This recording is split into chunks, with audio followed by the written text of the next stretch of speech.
Если бы мне тогда сказали, что моя первая неделя работы егерем превратится в настоящий кошмар, я бы просто рассмеялся. Но сейчас, вспоминая те события, мне совсем не до смеха. Прежде чем начнется история, подпишитесь на канал. Здесь выходят рассказы о тайге, заброшенных избах, загадочных находках в лесу и необъяснимых событиях, которые люди передают друг другу уже много лет. А также у нас появился телеграм-канал, где мы помогаем избавляться от высокого давления и проблем со сном. Ссылку найдете в описании. Продолжим. Меня зовут Андрей, и несколько лет назад я устроился егерем в один из самых глухих районов тайги. До этого я жил в небольшом городе, окончил лесной техникум и мечтал о работе поближе к природе. Пока мои друзья искали вакансии в офисах и на заводах, меня тянуло в лес. Мне казалось, что нет ничего лучше, чем свежий воздух, тишина и свобода. Когда я узнал о вакансии егеря в удаленном лесничестве, долго не раздумывал. Зарплата была не самой высокой, зато предоставляли служебную избушку и обещали интересную работу.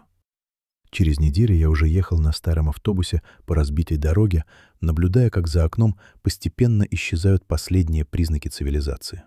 Чем дальше мы ехали, тем реже встречались дома. Потом закончились деревни. Затем исчезла даже мобильная связь.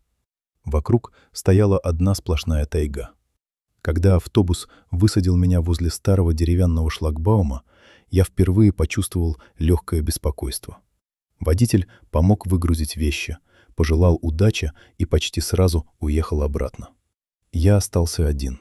Дорога опустела настолько быстро, будто никакого автобуса здесь и не было. Впереди начинался лес. Я закинул рюкзак на плечо и пошел к лесничеству. До него оставалось около 3 километров. Стояла теплая осень. Под ногами шуршали желтые листья. Где-то вдали стучал дятел.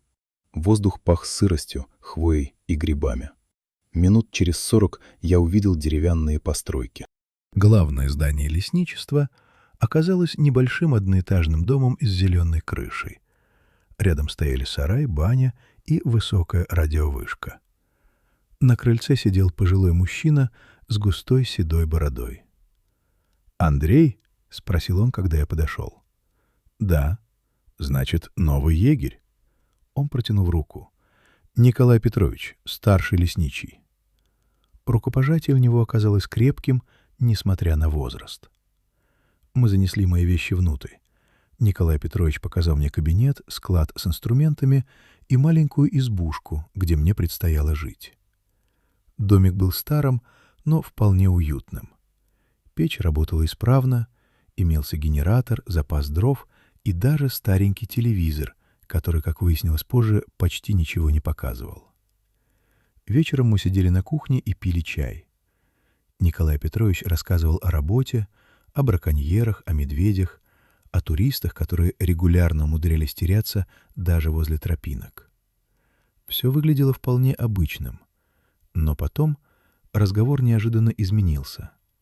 Лесничий некоторое время молчал, глядя в окно. Затем произнес: «Если окажешься возле северного участка, после заката там лучше не задерживаться». Я усмехнулся. «Почему?» Он пожал плечами. «Так будет спокойнее».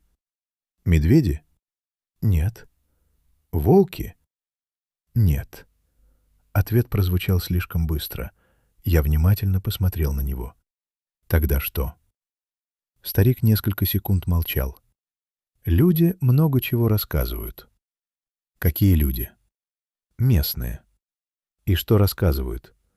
Николай Петрович тяжело вздохнул. «Что иногда в лесу слышат свист». Я не смог удержаться от улыбки. «Просто свист?» «Да». «И все?» «Если услышишь его ночью, лучше не ходи смотреть, кто там». Я рассмеялся. «Вы меня пугаете?» «Нет». «Тогда зачем рассказываете?» «Потому что каждый новый человек задает одни и те же вопросы». Он сделал глоток чая. А потом начинает относиться к этим словам серьезно. В тот момент я решил, что передо мной типичный таежный старик, который за долгие годы наслушался легенд и суеверий. Никакого значения его словам я не придал. На следующее утро началась моя первая смена. Мне выдали карту участка, рацию и старый охотничий бинокль. Задача была простой — пройти несколько километров по маршруту, проверить кормушки для животных и осмотреть старые лесные дороги. Погода стояла замечательная. Солнце пробивалось сквозь кроны деревьев, птицы шумели так громко, что иногда заглушали собственные мысли. Я наслаждался каждой минутой. Именно такую работу я себе и представлял. Ближе к полудню я вышел на старую лесную просеку. Здесь деревья росли реже, а земля была покрыта мягким мхом. Именно тогда я заметил первые странности. Сначала мне показалось, что впереди кто-то недавно прошел. На земле виднелись следы. Я подошел ближе. Следы действительно были похожи на человеческие, но что-то в них выглядело неправильно. Размер. Они были слишком большими. Настолько большими, что моя нога спокойно помещалась внутри отпечатка. Я присел на корточки. Следы уходили дальше в лес. Шаг между ними тоже был необычно длинным, словно их оставил очень высокий человек. Или кто-то, кто специально пытался выглядеть высоким. Некоторое время я изучал отпечатки. Потом решил, что это, скорее всего, шутка охотников. Мало ли кто здесь ходит. Однако странное чувство все же осталось. Весь остаток дня мне почему-то казалось, что за мной наблюдают. Не постоянно, урывками, будто кто-то стоит между деревьями и следит, пока я прохожу мимо. Несколько раз я резко оборачивался. Никого. Только лес, только ветер, только бесконечные стволы сосен. К вечеру я вернулся в избушку. Усталый, но довольный. Первый рабочий день прошел без происшествий. По крайней мере, так мне тогда казалось. Ночью я долго не мог уснуть. За окном шумели деревья. Старая крыша поскрипывала от ветра. Часы на стене тихо тикали в темноте. Я уже начал проваливаться в сон, когда внезапно услышал какой-то звук. Очень далекий. Настолько тихий, что сначала я решил, будто мне показалось. Я прислушался. Несколько секунд стояла полная тишина. А потом звук повторился. Короткий, протяжный. Словно кто-то где-то глубоко в лесу негромко свистнул. По спине почему-то пробежали мурашки. Я вспомнил слова Николая Петровича и впервые за все время почувствовал необъяснимое беспокойство. Хотя тогда я еще не знал, что это был только самый первый сигнал того, что в тайге происходит нечто странное. Продолжаю историю. Вторая глава сохраняет повествование от первого лица и постепенно наращивает напряжение. Утром я проснулся с ощущением, будто ночью видел неприятный сон. Несколько секунд лежал, глядя в потолок, и пытался вспомнить, что именно меня разбудило. Потом в памяти всплыл тот самый свист. Тихий, далекий. Настолько слабый, что его легко можно было принять за игру воображения. Я усмехнулся сам себе. Конечно, именно так все и было. Новый человек в незнакомом месте, рассказы старого лесничего, темный лес вокруг. Неудивительно, что мозг начал дорисовывать лишнее. За окном светило солнце. При дневном свете ночные страхи всегда кажутся глупыми. Я быстро позавтракал и отправился в лесничество. Николай Петрович уже возился возле сарая, проверяя какой-то старый квадроцикл. «Выспался?» — спросил он. «Более-менее. Лес ночью не беспокоил?» Я невольно посмотрел на него. «А что, должен был?» Старик усмехнулся в бороду. «Просто спрашиваю». Про свист я решил не рассказывать. Не хотелось выглядеть впечатлительным новичком. Получив маршрут на сегодняшний день, я отправился на обход. На этот раз путь проходил через северную часть участка, именно ту, про которую лесничий советовал не задерживаться после заката. Дорога сначала шла вдоль старой лесовозной колеи. По обе стороны стояли огромные сосны. Местами их стволы были настолько толстыми, что понадобилось бы несколько человек, чтобы обхватить их руками. Тайга здесь выглядела совершенно иначе, более дикой, более старой. Даже воздух казался тяжелее. Чем дальше я заходил, тем реже встречались следы людей. Исчезли старые кострища, пропали следы квадроциклов. Лес постепенно становился настоящей глушью. Около полудня я снова наткнулся на те странные отпечатки. Точнее, сначала заметил один след, потом второй, потом целую цепочку. Я сразу узнал их. Те самые огромные отпечатки, которые видел вчера. На этот раз они выглядели свежими, очень свежими. Края еще не успели осыпаться. Я внимательно осмотрел землю. Ночью дождя не было. Значит, следы появились совсем недавно. Может быть, несколько часов назад. Внутри шевельнулось любопытство. Я решил немного пройти по ним. Следы уходили в сторону от тропы, между деревьями, в самую чащу. Первые минут 10 ничего необычного не происходило. Я просто двигался вперед, периодически поглядывая под ноги. Но затем заметил странную вещь. Следы словно начали исчезать. То появлялись, то пропадали. Будто их хозяин специально выбирал места, где отпечатки остаются хуже. Еще через несколько минут они и вовсе оборвались, просто закончились. Передо мной лежал участок мягкого мха. Ни одного следа дальше не было. Я остановился, осмотрелся, попытался найти продолжение. Безрезультатно. Создавалось ощущение, будто человек просто растворился среди деревьев. Конечно, разум подсказывал логичное объяснение. Камни, корни, плотная почва. Мало ли почему следы могли исчезнуть. Но почему-то стало не по себе.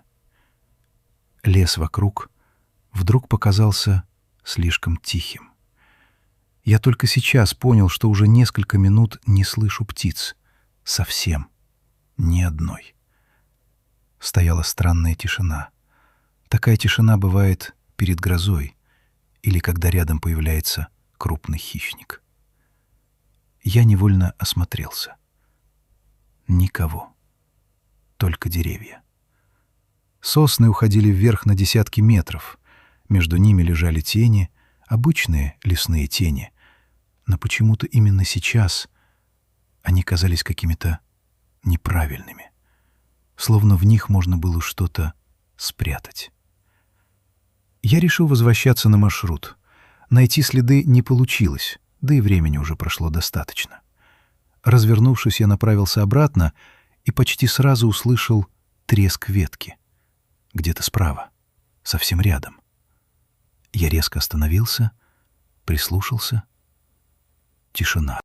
Потом снова хруст. Будто кто-то осторожно наступил на сухой сучок. «Есть кто?» — крикнул я. Ответа не последовало. Несколько секунд ничего не происходило. Затем в глубине леса мелькнуло какое-то движение, слишком быстрое, чтобы рассмотреть. Между стволами словно проскользнула темная фигура. Я моргнул, и все исчезло. Возможно, это был лось, или медведь, или просто игра света. Но ощущение чужого присутствия только усилилось. Оставшуюся часть маршрута я постоянно оглядывался. Сам над собой посмеивался, но ничего не мог поделать. Казалось, что кто-то все время идет следом, на расстоянии. Не приближаясь, но и не отставая. Когда, наконец, показалась старая лесная дорога, я почувствовал облегчение. Словно вышел из какого-то невидимого давления.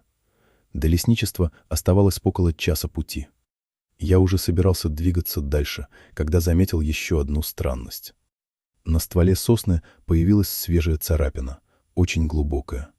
Я подошел ближе, провел пальцами по древесине. След выглядел так, будто кто-то провел по коре огромными когтями, причем совсем недавно. Светлая древесина еще не успела потемнеть. Рядом обнаружилась еще одна отметина, потом еще. Они тянулись вверх почти на 3 метра. Я невольно поднял голову.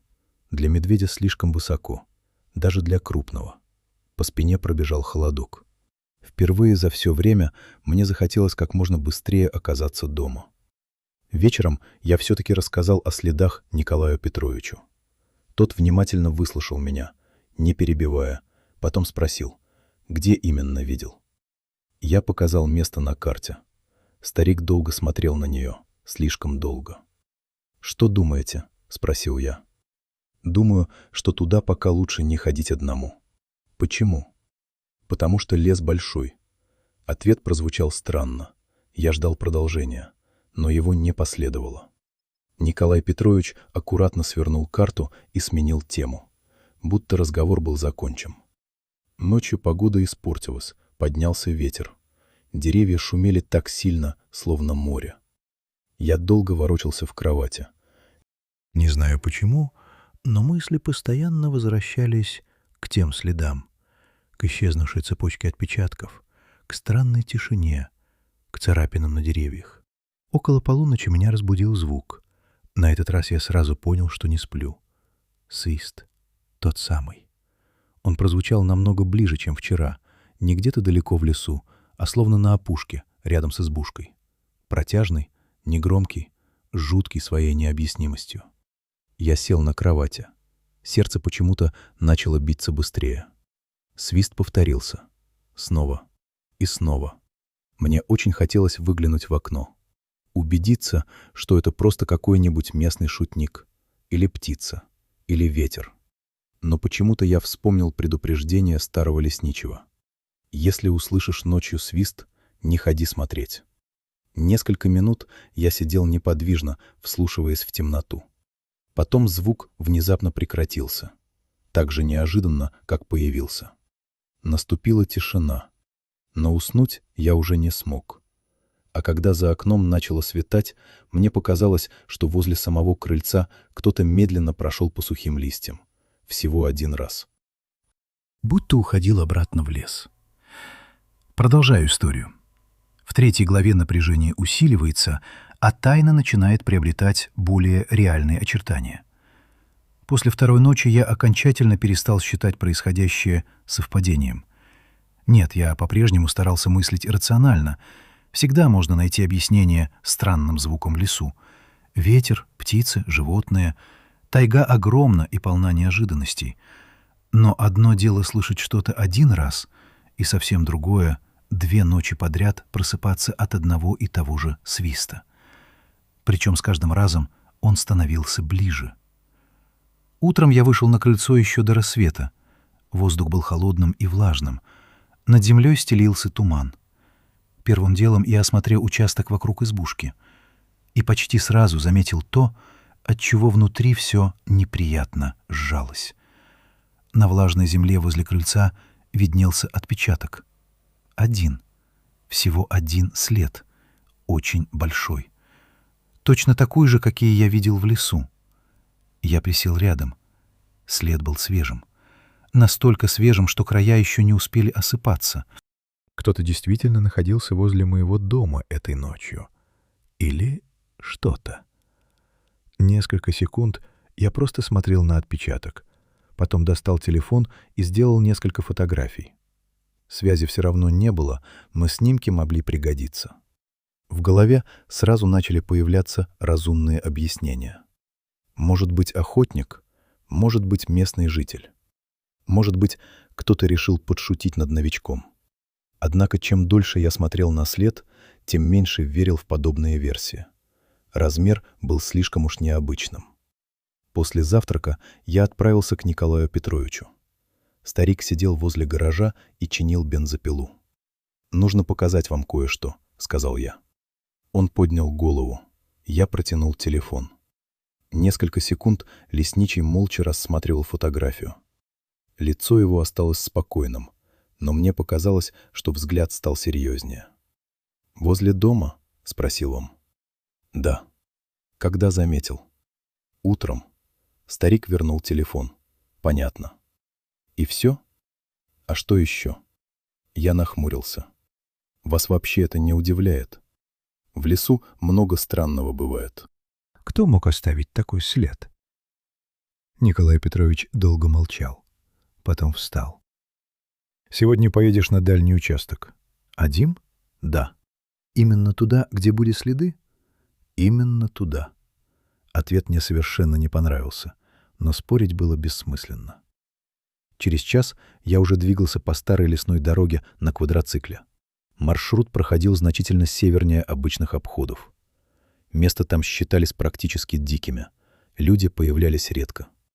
Старые карты показывали несколько заброшенных зимовий и охотничьих избушек, но большинство из них давно должны были разрушиться. Чем дальше я удалялся от лесничества, тем хуже становилась дорога. Местами приходилось буквально пробираться через заросли. Иногда казалось, что по этим тропам никто не ездил годами. Ближе к полудню я добрался до старого ручья.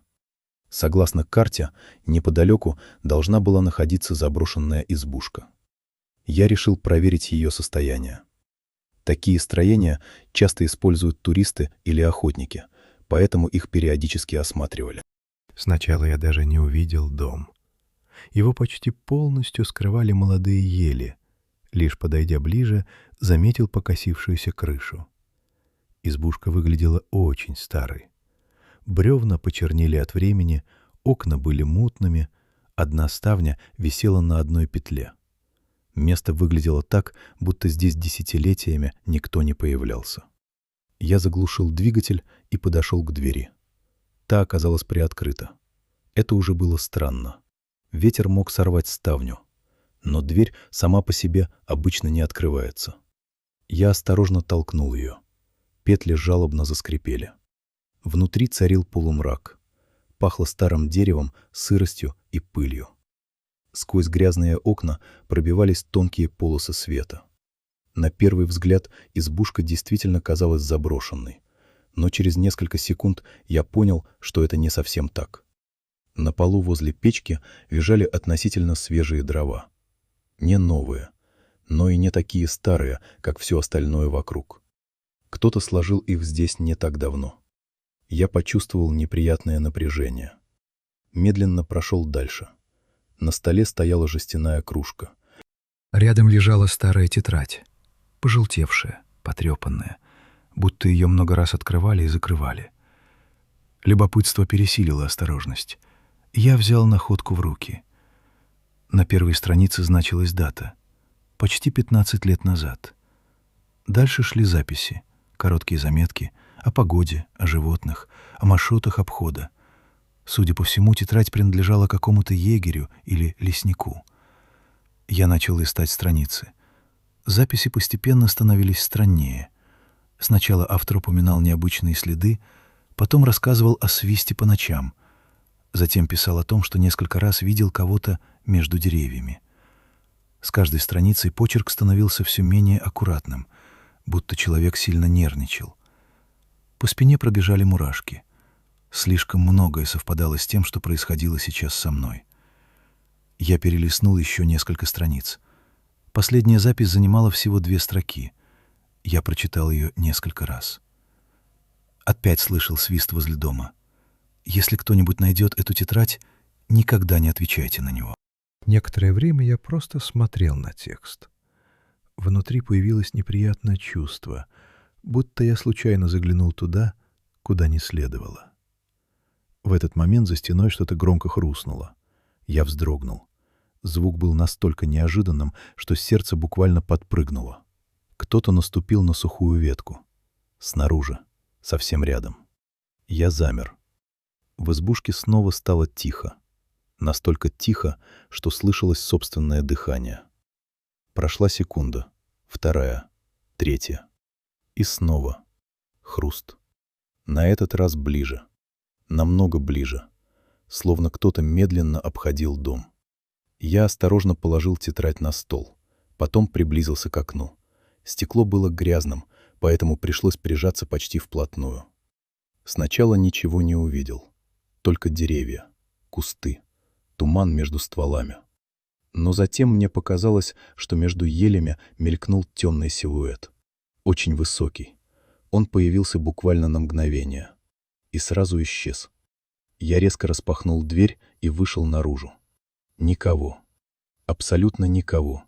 Лес стоял неподвижно. Даже ветер стих. Однако ощущение чужого присутствия никуда не делось. Наоборот, оно стало настолько сильным, что хотелось немедленно уехать отсюда. Я быстро вернулся к квадроциклу. Уже собирался заводить двигатель, когда заметил кое-что еще. На влажной земле возле избушки отпечатались следы. Большие, человеческие, те самые. Они тянулись из леса прямо к дому, а потом уходили обратно между деревьями и выглядели так свежо, будто их оставили всего несколько минут назад. В этот момент я впервые по-настоящему испугался, потому что теперь это были уже не рассказы старого лесничего, не ночные звуки, не игра воображения. Кто-то действительно приходил сюда и, судя по всему, наблюдал за мной через стены старой избушки. Обратно в лесничество я ехал гораздо быстрее, чем обычно. Двигатель квадроцикла ревел на всю округу, ветки хлестали по рукам, а перед глазами все еще стояли те следы возле заброшенной избушки. До этого момента я еще пытался найти логическое объяснение происходящему.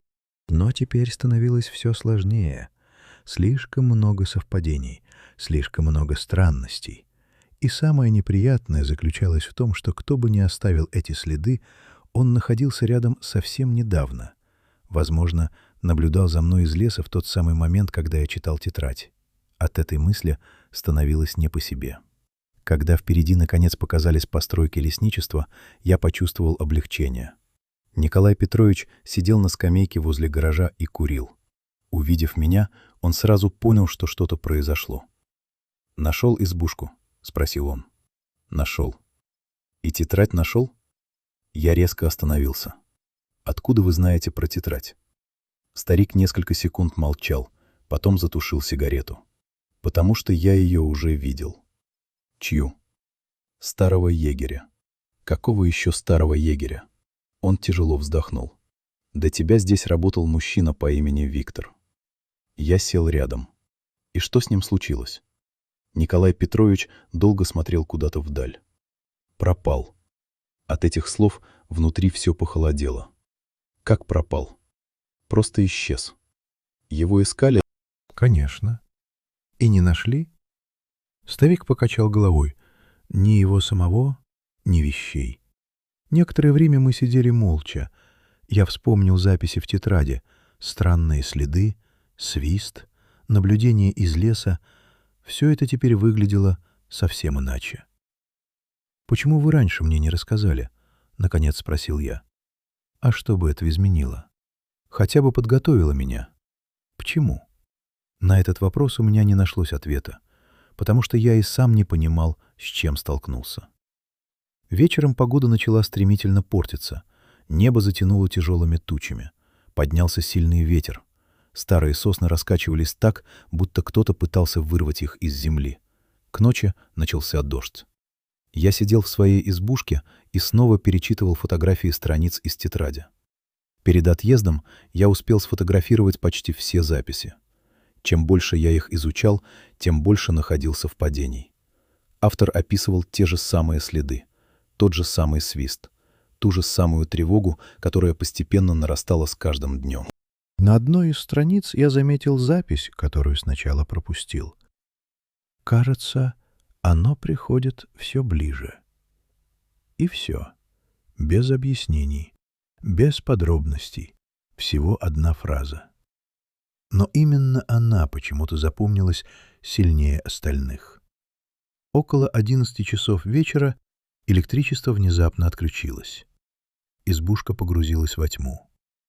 Генератор в такую погоду запускать не хотелось, поэтому я зажег керосиновую лампу. Желтый свет сразу сделал комнату уютнее. Хотя ненадолго. Потому что примерно через полчаса я услышал знакомый звук. Свист.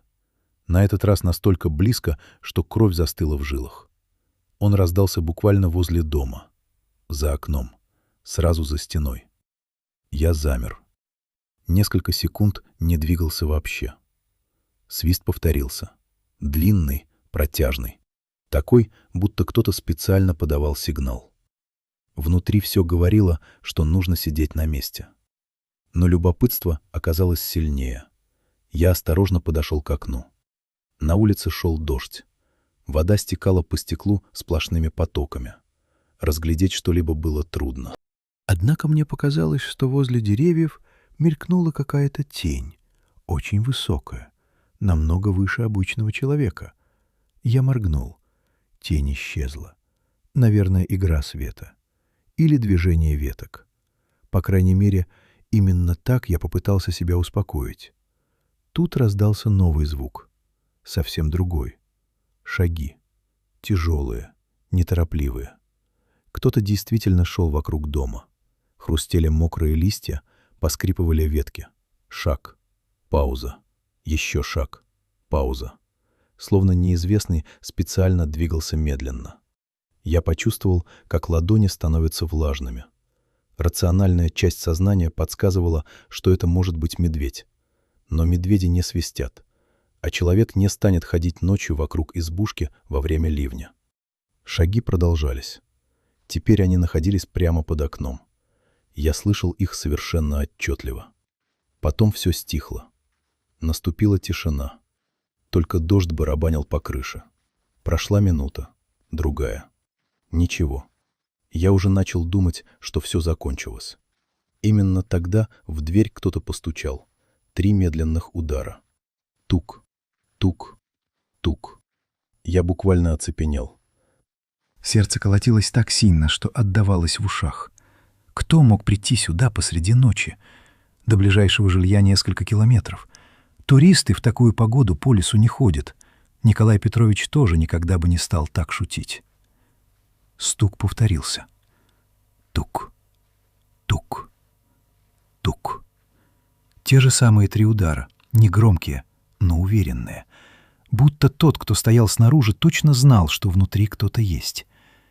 Я не двигался, не отвечал. Даже дышать старался тише. В голове всплыла последняя запись из тетради. «Никогда не отвечайте на него». На него. Не на человека, не на кого-то, именно на него. Будто автор прекрасно понимал, кто приходит по ночам. Прошло еще несколько минут. Стук больше не повторялся. Однако уходить незваный гость явно не собирался. Я чувствовал это каким-то внутренним чутьем. Потом раздался новый звук. Медленное скольжение по стене. Словно кто-то проводил чем-то острым по бревнам. Скрежет двигался вдоль всей стены, очень медленно, очень спокойно. От этого звука становилось по-настоящему страшно. Я взял фонарь. Подошел к окну и все-таки решился выглянуть. Луч света вырвался наружу, осветил дождь, кусты, мокрую траву, пустое пространство возле крыльца. Никого, абсолютно никого. Но когда луч скользнул по стене дома, я увидел свежие длинные борозды на бревнах, глубокие, словно их оставили огромные когти. Причем всего несколько секунд назад. В этот момент рация на столе внезапно ожила. Из динамика раздался треск. Я вздрогнул. Потом послышался голос Николая Петровича, очень напряженный. «Андрей, прием». «Слышу». «Ты дома?» «Да». «Из избушки не выходи». «Что происходит?» Несколько секунд в эфире слышались только помехи. Затем старик ответил. «Потому что сегодня оно пришло не только к тебе». После этих слов связь оборвалась. А где-то за стеной, в темноте леса, снова прозвучал тот самый свист. Только теперь мне показалось, что он был гораздо ближе, чем когда-либо раньше. Перед вами заключительная глава истории. После слов Николая Петровича я еще несколько секунд сидел неподвижно, сжимая рацию в руке. «Сегодня оно пришло не только к тебе». Эта фраза никак не выходила из головы. За стенами избушки продолжал шуметь дождь. Ветер раскачивал деревья, а где-то в лесу время от времени раздавался тот самый свист. Но теперь он звучал иначе, ближе, увереннее. Словно тому, кто его издавал, больше не нужно было прятаться. Я несколько раз пытался вызвать лесничего по рации. Безрезультатно. В ответ слышались только помехи. Ночь тянулась бесконечно долго. Я не сомкнул глаз ни на минуту. Сидел возле стола с фонарем и охотничьим карабином, который хранился в избушке для защиты от зверей. До рассвета оставалось еще несколько часов. И все это время мне казалось, что кто-то находится совсем рядом. Не нападает, не ломится внутрь, просто ждет, слушает, наблюдает. Только под утро свист окончательно исчез. Вместе с ним ушло и ощущение чужого присутствия. Как только начало светать, я сразу отправился к Николаю Петровичу. Старик встретил меня возле гаража. Выглядел он хуже обычного. Осунувшийся, уставший, будто сам не спал всю ночь. «Что произошло?» — спросил я. Он долго молчал, потом жестом пригласил меня внутрь. Мы сели в его кабинете. На столе стояла старая карта лесничества. Николай Петрович некоторое время смотрел на нее. Затем, наконец, заговорил. «Я не хотел тебе рассказывать. Уже понял. Потому что сам не знаю всей правды. Тогда расскажите то, что знаете». Старик тяжело вздохнул. «Эти истории появились здесь задолго до меня, еще когда я был молодым. Про свист? Да. И следы? И следы тоже». Он замолчал. Потом продолжил. За последние 40 лет в этих местах пропало несколько человек. Не десятки, не сотни, но достаточно, чтобы люди начали бояться некоторых участков леса. Их нашли? Нет. Я почувствовал неприятный холод внутри. И никто не знает, что произошло. Нет. А вы сами что думаете? Николай Петрович посмотрел мне прямо в глаза. «Думаю, что некоторые места лучше оставить в покое». Это был не ответ, но другого я, похоже, получить не мог. В тот же день мы решили поехать к той самой заброшенной избушке, вдвоем. Старик настоял на этом сам. «Если хочешь узнать больше, начнем оттуда». Погода заметно улучшилась, дождь закончился. Однако лес после ночной бури выглядел мрачным, словно стал темнее. Всю дорогу мы почти не разговаривали, каждый думал о своем. Когда, наконец, показалась избушка, я сразу заметил кое-что странное. Дверь была открыта настежь, хотя перед отъездом я точно ее закрывал. Мы переглянулись, затем осторожно вошли внутрь. На первый взгляд ничего не изменилось. Та же старая мебель, та же печка, тот же стол. Но через несколько секунд Николай Петрович остановился. «Посмотри сюда». Я подошел ближе. На полу возле стены лежала старая фотография. Раньше ее здесь не было. Края снимка пожелтели от времени. На фотографии стояли 3 мужчин возле лесного домика. Одного из них я сразу узнал. Николай Петрович, только намного моложе. Рядом находился высокий мужчина лет 40, а третьим был человек с тетрадью в руках. Тот самый егерь, который пропал много лет назад. «Это Виктор?» — спросил я. Старик кивнул. Несколько секунд он молча смотрел на фотографию, потом перевернул ее. На обратной стороне виднелась надпись. Всего несколько слов. «Не ходите за свистом».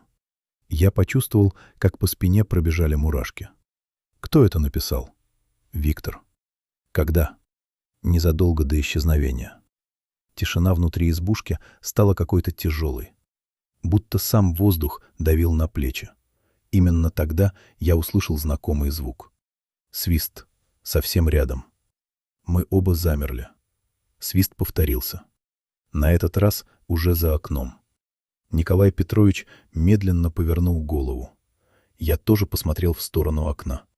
Между деревьями стояла фигура. Высокая, очень высокая. Настолько высокая, что сначала мозг отказался воспринимать увиденное. Темный силуэт находился примерно в 50 метрах от дома. Он не двигался. Просто стоял среди сосен, наблюдал. Я не мог разглядеть лица, даже понять, человек это или нет, но отчетливо чувствовал взгляд. Старик резко схватил меня за рукав. «Не смотри долго». «Что это такое?» «Пошли отсюда». «Но сейчас же». В его голосе прозвучал такой страх, какого я раньше никогда не слышал. Мы быстро вышли из избушки. Почти бегом направились к квадроциклам. Я еще раз обернулся. Фигура по-прежнему стояла на месте, неподвижная, безмолвная. А потом вдруг исчезла, будто ее никогда и не было. Всю обратную дорогу никто не произнес ни слова, только возле лесничества Николай Петрович наконец остановился. «Теперь понимаешь?» «Нет». «И это хорошо». Я посмотрел на него. «Хорошо?» «Некоторые вещи лучше не понимать». В тот вечер я долго сидел на крыльце своей избушки. Солнце медленно уходило за верхушки сосен, лес постепенно погружался в сумерки. Казалось, что все снова стало обычным, спокойным, безопасным. Но теперь я уже знал, что это только видимость. Через несколько дней я подал заявление на перевод. Официально причиной указал семейные обстоятельства. На самом деле причина была совсем другой. Я просто больше не хотел оставаться в этом лесу. Спустя месяц меня перевели в другое лесничество, подальше от тех мест, подальше от северного участка, подальше от заброшенной избушки. И все же иногда по ночам я просыпаюсь от странного чувства, словно кто-то стоит за окном и смотрит в темноту комнаты. Тогда я невольно вспоминаю ту фотографию. Тетрадь пропавшего егеря, огромные следы, высокую фигуру среди деревьев и тот самый свист. Я до сих пор не знаю, что именно видел тогда в тайге. Не знаю, кто оставлял следы. Не знаю, почему исчез Виктор. Но в одном уверен абсолютно точно. В глубине лесов существуют места, куда человек может войти. А вот выйти обратно удается далеко не каждому. Спасибо за просмотр этой истории. Если вам понравился рассказ, поддержите канал лайком и подпиской. А в комментариях напишите, как вы думаете, что именно наблюдало за молодым егерем из глубины тайги.